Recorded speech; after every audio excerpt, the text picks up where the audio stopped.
नमस्कार मित्रों, मैं मनोज आज़ाद अपने YouTube चैनल ज्योतिष प्रकाश में आप सबका हार्दिक स्वागत करता हूँ। मित्रों, अपने 30 वर्षों के अनुभव में मैंने पाया है कि ज्योतिष से जुड़े कुछ विषयों पर जनमानस में बहुत भ्रम की स्थिति है, बहुत भ्रांतियाँ हैं, भय भी है। जैसे काल सर्प योग है, मांगलिक कुंडली या कुंडली में मंगल दोष है, ऐसे बहुत से विषय हैं। इन सब विषयों पर मुझे विचार आया कि भ्रम और भ्रांतियों का निराकरण करना चाहिए, जिससे आम लोगों को वस्तु स्थिति का ज्ञान हो और वो किसी भी प्रकार की भ्रम या भय के वश में आकर कोई कार्य न करें। तो इस चैनल में हम इसी तरह के विषयों पर चर्चा करेंगे। ज्योतिष शास्त्र ग्रंथों के प्रकाश में हम जानेंगे कि वस्तु स्थिति क्या है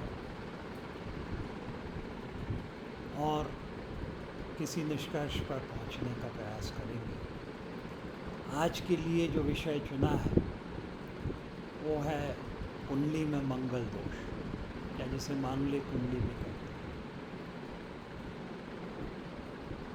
ये एक ऐसा विषय है जिसको लेकर बहुत समय से, बहुत सालों से एक भ्रम और भ्रांति और भय की स्थिति बनी हुई है। ये विषय आप सबके जीवन से जुड़ा, आपके बच्चों के जीवन से जुड़ा है, वैवाहिक जीवन से जुड़ा है। इसलिए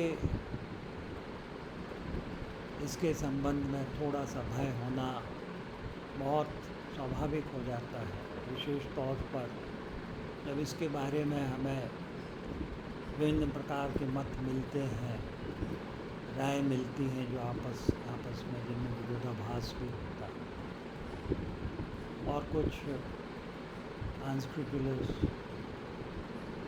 लोग इसका फ़ायदा भी उठाते हैं। तो आज हम मंगल दोष क्या होता है कुंडली में, इसी पर चर्चा करेंगे।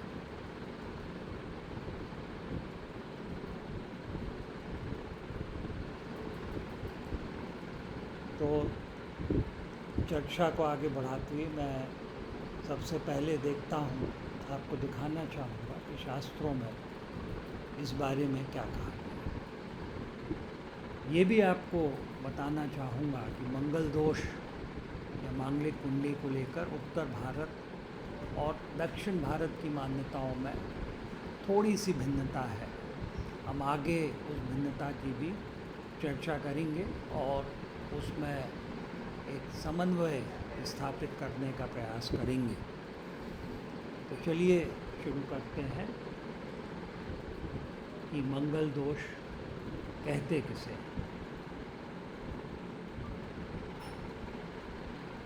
मित्रों, बहुत ही प्रसिद्ध श्लोक है मंगल दोष के बारे में। लग्ने व्यये च पाताले जामित्रे चाष्टमे कुजे भार्या भर्तृविनाशाय भर्तुश्च स्त्री विनाशनम। इस श्लोक के अनुसार लग्न में, व्यय में यानी 12वें भाव में, पाताल यानी 4थे भाव में, जामित्र यानी 7वें भाव में और 8वें भाव में अगर कुंडली में मंगल होता है, तो अगर लड़की की कुंडली में है तो पति का विनाश होता है, लड़के की कुंडली में है तो पत्नी का विनाश होता है। अब श्लोक में तो विनाश शब्द का प्रयोग किया गया है, लेकिन जैसे हमने अपने अनुभव से देखा है कि इसका अर्थ ये नहीं है कि लड़के या लड़की की मृत्यु ही हो जाएगी। हाँ, जीवन में बहुत सी कठिनाइयाँ आ जाती हैं, वैवाहिक जीवन सुखी नहीं रहता है, वैवाहिक जीवन में कटुता भर जाती है, विवाह टूट भी जाता है। ये परिणाम देखने को मिलते हैं। बहुत ही स्थिति खराब हो तो मृत्यु भी कुछ कुंडलियों में, कुछ प्रकरणों में देखने को मिली है। इस श्लोक का अर्थ समझने के लिए मैं आपको एक उदाहरण कुंडली दिखाना चाहता हूँ। उससे हम समझेंगे कि ये पहला भाव, दूसरा भाव, ये सब क्या है। मित्रों, जिस तरह 12 राशियाँ होती हैं आप सब जानते ही हैं, वैसे ही कुंडली में 12 भाव भी होते हैं। यह जो कुंडली हमने बनाई है ये उत्तर भारत की परंपरा के अनुसार से बनाई गई है। इसका चित्रण उत्तर भारत की जिस तरह से कुंडली बनाई जाती है उस विधि से किया गया है। तो जो सबसे ऊपर हम लोग देखते हैं घर है, जिसमें मैंने 1 लिखा है, उसको लग्न भाव कहते हैं। और फिर लग्न भाव से जब हम काउंटर क्लॉकवाइज डायरेक्शन में चलते हैं तो 2, 3, 4, 5, 6, 7, 8, 9, 10, 11 इस तरह से 12 भाव पूरे होते हैं। तो जन्म के समय जो राशि उदय होती है उससे हम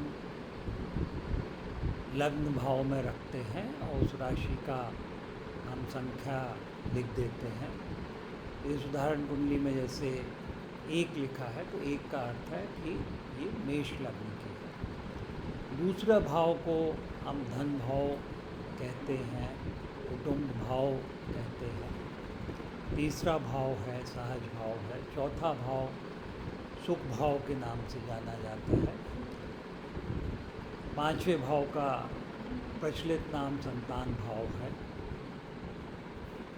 6वां भाव शत्रु भाव है और 7वां भाव कलत्र भाव, जाया भाव, जामित इत्यादि नामों से जानते हैं। यही विवाह का स्थान है। 8वां भाव आयु का स्थान होता है।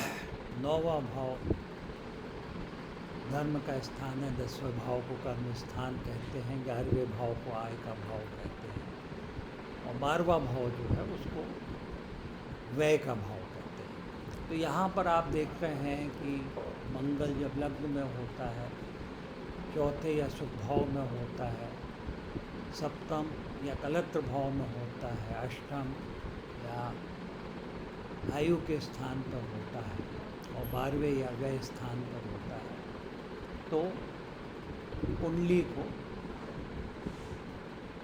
प्रथम दृष्टया हम मांगलिक कुंडली कहते हैं।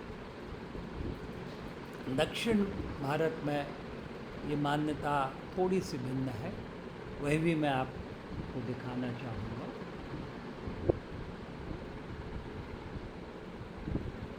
जातक परिजात का ये बहुत प्रसिद्ध श्लोक है। धनावसान स्मरयान रंद्रगो धरासुतो जन्मनि यस्य दारः तथैव कन्या जन्म लग्न तो यदि क्षमा सूनु अनिष्टगः पते। अर्थात धन भाव यानी द्वितीय भाव, अवसान यानी व्यय भाव 12वां भाव, मरयान यानी सप्तम और चतुर्थ भाव, रंध्र यानी अष्टम भाव, इन भावों में अगर धरासुत यानी धरा का पुत्र या भूमि का पुत्र, मंगल को भूमि का पुत्र कहा जाता है, इसलिए उसको भौम भी कहा जाता है। अगर जन्म कुंडली में है तो उस कुंडली में पत्नी की मृत्यु का योग बनता है। यही भाव, यही स्थिति, इन्हीं भावों में अगर मंगल कन्या की जन्म कुंडली में है तो वो पति के लिए अनिष्टकारी माना गया है। इसे हम उदाहरण कुंडली में देखते हैं। तो देखिए उदाहरण कुंडली में दूसरे भाव में, चौथे भाव में, 7वें भाव में, 8वें भाव में, 12वें भाव में मंगल के होने से दक्षिण भारत की मान्यता के अनुसार कुंडली को मांगलिक माना जाता है। तो जो भिन्नता है उत्तर भारत और दक्षिण भारत में, वो लग्न और दूसरे भाव को लेकर ही है। उत्तर भारत में लग्न में मंगल को अनिष्टकारी माना गया है, द्वितीय भाव में नहीं, और दक्षिण भारत में लग्न में उसको अनिष्टकारी नहीं माना गया है, वो द्वितीय में माना गया है, द्वितीय भाव में माना गया है। इस संबंध में अगर हम विचार करें तो मंगल जब लग्न भाव में होता है तो मंगल अपनी पूर्ण दृष्टि से चौथा भाव यानी सुख भाव, सप्तम भाव जो विवाह का स्थान है, अष्टम भाव आयु का स्थान है, और व्यय को पूर्ण दृष्टि से देखता है।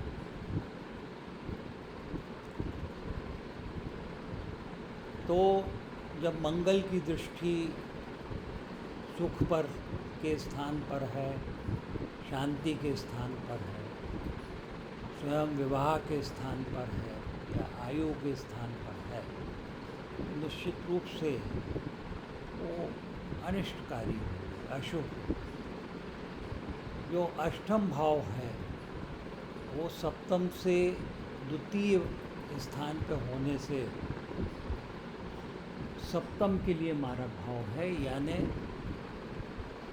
लड़की की आप दंपत्ति के लिए, वर या वधू के लिए, लड़की की कुंडली में वर के लिए मारक स्थान हो जाता है, लड़के की कुंडली में वधू के लिए मारक स्थान हो जाता है।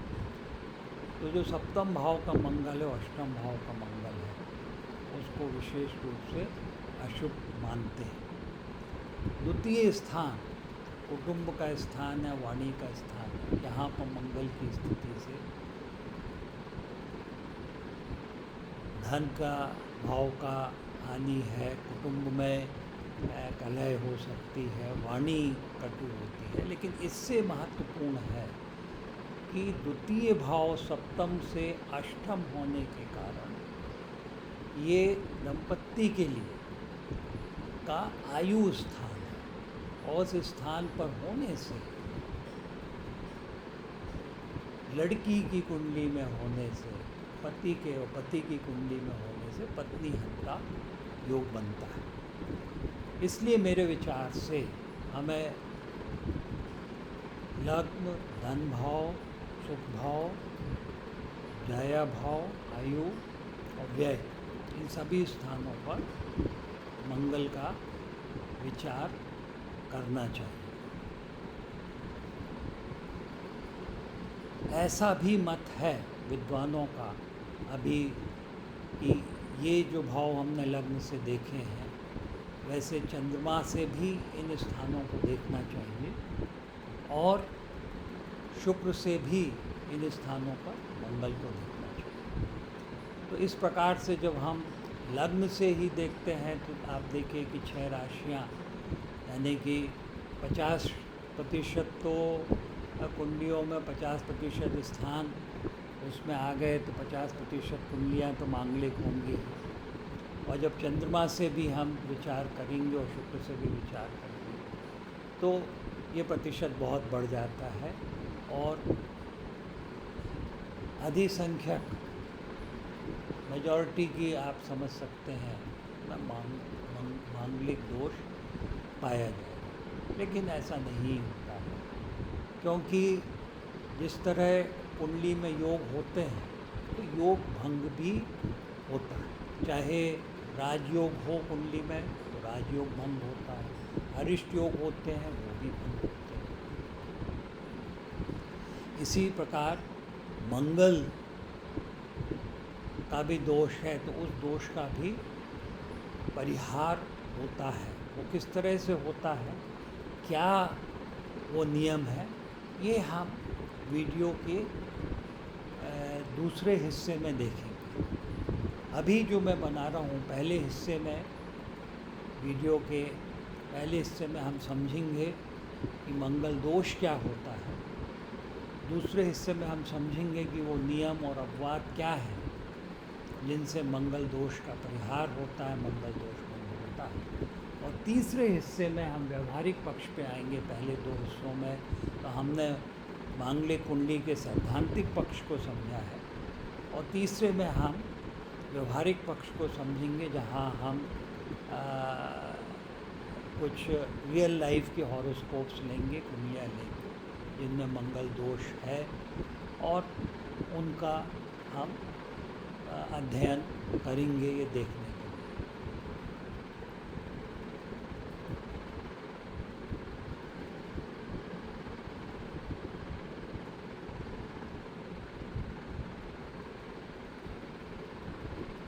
तो मित्रों, अब ये आपको स्पष्ट हो गया होगा।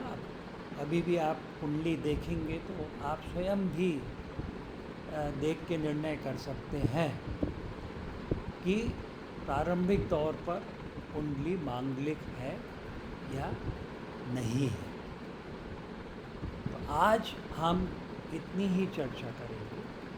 अगली हिस्से में, जैसा मैंने कहा, कि हम कौन से नियम है, कौन से अपवाद हैं जिनसे मंगल दोष भंग होता है, उनकी चर्चा करेंगे। अभी तक का जो हमने चर्चा की है, इस संबंध में अगर आपके कुछ प्रश्न हों, कुछ शंकाएं हों, तो आप कमेंट बॉक्स में लिखिएगा। मैं पूरा प्रयास करूंगा कि उन शंकाओं का, उन प्रश्नों का उत्तर अगले भाग में। तो इन शब्दों के साथ मैं आपसे अब आज्ञा लेता हूँ।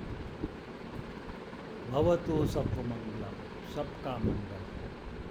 ओम शांति।